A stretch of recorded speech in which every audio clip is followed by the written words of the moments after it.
नमस्कार, मैं कमलेश कबीर आपका एक बार फिर स्वागत करता हूं इस नए एपिसोड में। आज के इस एपिसोड में हम बात करने वाले हैं असम की। असम में 9 अप्रैल को वोटिंग होनी है, एक ही चरण में चुनाव होने वाले हैं।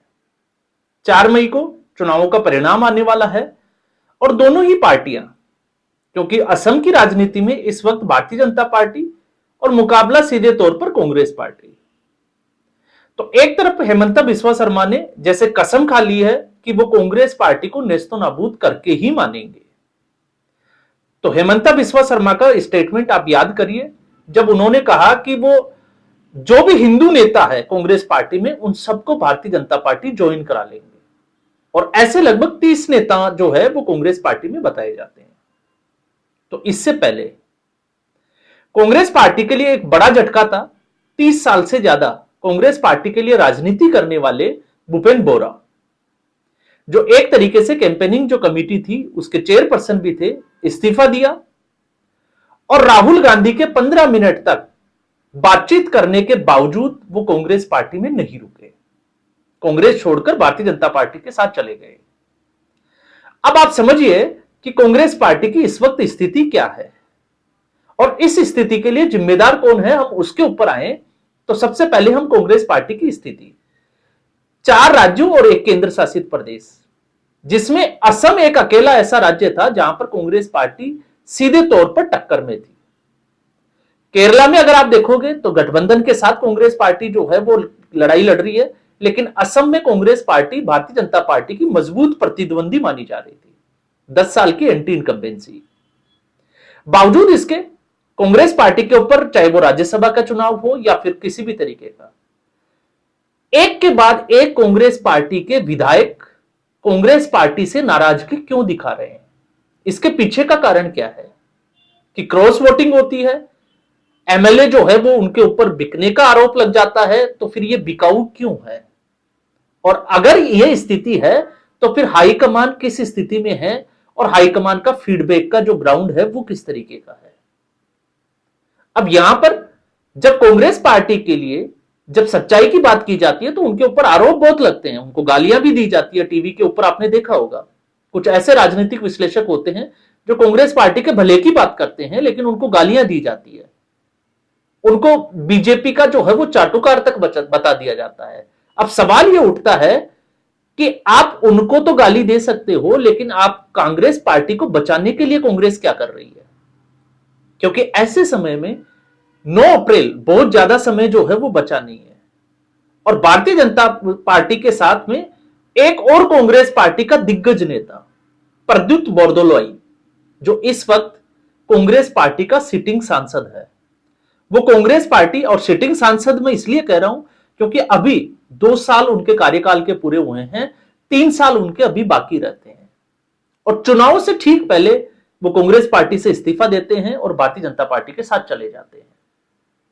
आरोप क्या है? जो आरोप भूपेन बोरा का था, ठीक वो का वो आरोप जो है वो प्रद्युत बोरदोलोई ने कांग्रेस पार्टी के ऊपर लगाया। नौगांव से वो सांसद है और वहां पर टिकट को लेकर चर्चा होनी थी, लेकिन उस मीटिंग में प्रद्युत बोरदोलोई का कहना है कि उनको बेइज्जत किया गया। तो आखिर ये बेइज्जत करने वाले लोग कौन है? ये वो लोग हैं जो अराजनीतिक है, जिनका राजनीति से कोई ज्यादा प्रभाव ना तो राजनीति में है, ना वो राजनीतिक लड़ाई लड़ते हुए दिखाई देते हैं। सिर्फ और सिर्फ वो इसलिए है क्योंकि वो राहुल गांधी के आसपास भंवरे की तरह मंडराते रहते हैं। वो राहुल गांधी के शिल्पकार है, सलाहकार है, और यही लोगों की एक टीम है जो कांग्रेस पार्टी का बेड़ा गर्क करती जा रही है। तो एक और सांसद को नाराज कर दिया गया, जैसे आपने देखा होगा शकील अहमद, जिन्होंने पहले ही चुनाव लड़ने के लिए मना कर दिया था, लेकिन कृष्णा अल्लावरू, जिनको तेलंगाना से उठाकर, जिन्होंने अपने राजनीतिक जीवन में सरपंच का चुनाव ना लड़ा हो, वो व्यक्ति टिकट बांट रहा है बिहार में। और बिहार के जो दिग्गज नेता है, जो सीनियर नेता है, जो धरातल पे 3 से 4 बार चुनाव जीतकर वो जो है वो संसद में आ जाते हैं, उन लोगों को नजरअंदाज कर दिया जाता है। अब सवाल यह उठता है कि 2024 में जिस वक्त भारतीय जनता पार्टी अपने पीक पर है, क्योंकि पीक पर थी, 2 बार लोकसभा चुनाव जीत चुकी थी, नरेंद्र मोदी का आप समझ सकते हैं और हेमंता बिस्वा शर्मा, उस समय अगर कोई व्यक्ति कांग्रेस पार्टी के लिए सीट निकाल ले जाता है तो यह बहुत बड़ी बात होती है, और उस सांसद को कांग्रेस पार्टी अपनी पार्टी के साथ जोड़कर नहीं रख सकती, वो चला जाता है भारतीय जनता पार्टी के साथ। तो आप समझकर देखिए कि आखिर कितने कार्यकर्ता जो है वो इसके साथ भारतीय जनता पार्टी के साथ चले गए होंगे।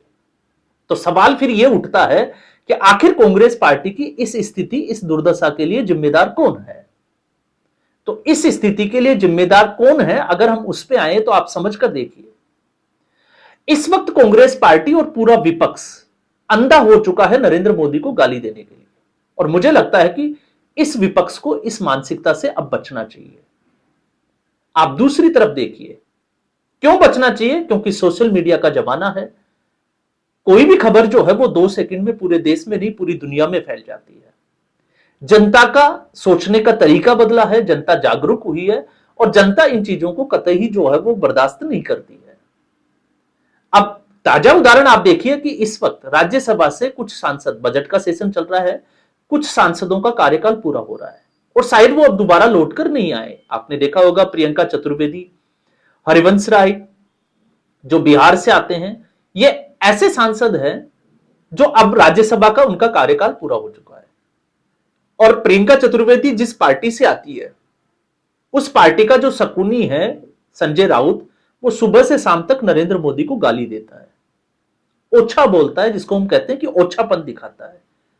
इसके अलावा कांग्रेस पार्टी, लेकिन आप नरेंद्र मोदी का आज का जो स्पीच राज्यसभा में दिया गया, आप उसको उठाकर देखिए। उन्होंने खड़गे तक की जो है, शरद पवार तक की प्रशंसा की, इन लोगों की प्रशंसा की। यह होता है राजनीति में एक तरीका, क्योंकि सामने वाले को पता है कि यह दूर विरोधी है, लेकिन फिर भी वो उनके योगदान की बात करता है। तो इससे समझ में आता है कि सामने वाला सकारात्मक बात कर रहा है। और दूसरा, जब हम कांग्रेस पार्टी को देखते हैं कि इस स्थिति के लिए, इस दुर्दशा के लिए जो राज्यसभा के चुनाव में भी देखने को मिली, उसके लिए जिम्मेदार कौन है? तो आप देखिए, राहुल गांधी ने तय कर लिया है कि वो पूरा ओछेपन पे आकर नरेंद्र मोदी को गाली देगा, तू तो डाक से बात करेगा। दूसरी तरफ नरेंद्र मोदी, भारतीय जनता पार्टी एक सकारात्मक विजन के साथ देश के सामने जा रही है, लेकिन कांग्रेस पार्टी के पास इस वक्त कोई विजन नहीं है, क्योंकि कांग्रेस पार्टी चाहे तो एक नया मॉडल पेश कर सकती है, क्योंकि उसके पास कर्नाटक है, उसके पास तेलंगाना है और हिमाचल प्रदेश है। बजाय इसके कांग्रेस पार्टी कर क्या रही है? तो कांग्रेस पार्टी क्या कर रही है? कांग्रेस पार्टी जो कर रही है, डीके शिव कुमार और सिद्धारमैया के बीच में एक बार फिर ठन गई है 45 विधायकों की गुप्त मीटिंग। यह आज की कर्नाटका की खबर है। तो एक बार फिर बगावत जो है वो शोर पकड़ने लगी है। कांग्रेस तेलंगाना कांग्रेसी मुस्लिम है और मुस्लिम ही कांग्रेस है, यहां तक उतर चुकी है। तो आप उस पार्टी से उम्मीद कैसे कर सकते हैं? क्या वो स्थिति 2014 से पहले वाली स्थिति अब इस देश में आ सकती है? जिसकी संभावनाएं बिल्कुल कम है। अब हिंदू जागृति का, हिंदू जागरण का समय है।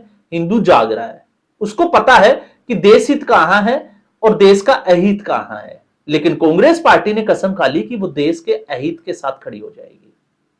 तो आप देखिए, पुलवामा का जो अटैक हुआ, उसके बाद ऑपरेशन सिंदूर में पाकिस्तान का साथ देने के लिए कांग्रेस पार्टी और विपक्ष खड़ा हो गया, लेकिन उस स्थिति में कांग्रेस पार्टी को बचना चाहिए था।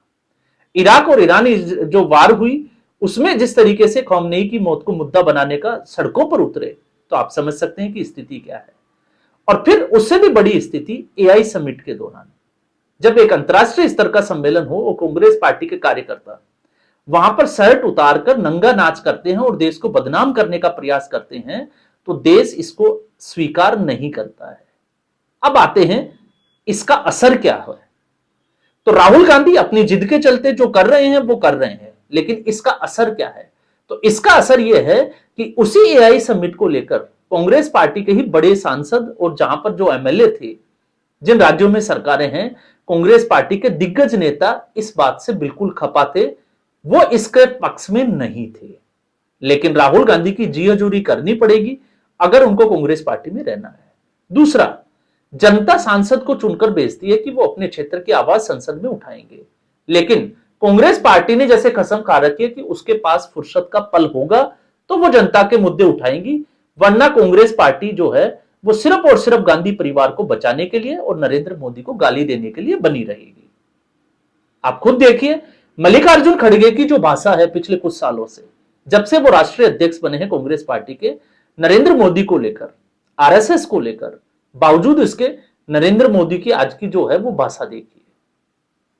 अब मल्लिकार्जुन खड़गे की जो है वो मजबूरी वो समझ सकते हैं, लेकिन फिर भी एक वरिष्ठ सांसद को जिसकी उम्र जो है वो 80 साल से ज्यादा हो जाए और वो इस हद तक नीचे आ जाए, क्यों आ जाए?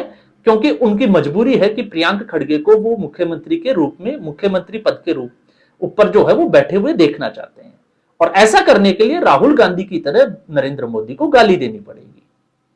तो ये जो फर्क है, इस फर्क का जो असर है, कांग्रेस पार्टी के दिग्गज नेता जो 25-30 साल से कांग्रेस पार्टी के साथ जुड़े हुए थे और उनका एक अपना जनाधार है, वो लोग अब कांग्रेस पार्टी छोड़कर जा रहे हैं, और राहुल गांधी के आसपास उन लोगों का जमावड़ा हो गया जिनका जनाधार के नाम पर कुछ नहीं है। अब किसी को भी उठाकर देख लीजिए, सिर्फ और सिर्फ चापलूसी ही उनका राजनीति जो है वो बचाए हुए हैं, और वही लोग राहुल गांधी के आसपास बैठे हैं। तो ये फर्क जो है वो कांग्रेस पार्टी और भारतीय जनता पार्टी में है।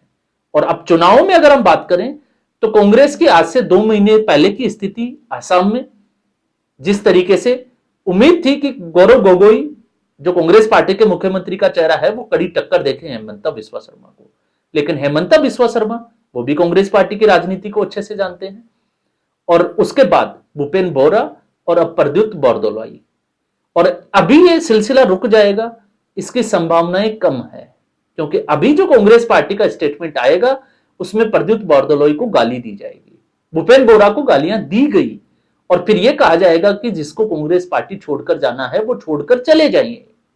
जबकि दूसरी तरफ हरियाणा के विधानसभा चुनाव में जो नाराज लोग थे भारतीय जनता पार्टी से, जिनका टिकट कट गया था, भारतीय जनता पार्टी ने उनको मना लिया था चुनाव से ठीक पहले। यह है दोनों में जमीन आसमान का फर्क। तो कांग्रेस पार्टी की इस दुर्दशा के लिए हाईकमान किस तरीके से काम कर रहा है आप समझ सकते हैं। तो इस एपिसोड में बस इतना ही। उम्मीद करूंगा वीडियो एपिसोड आपको पसंद आया होगा। वीडियो को लाइक करें, शेयर करें, चैनल जरूर सब्सक्राइब करें। धन्यवाद।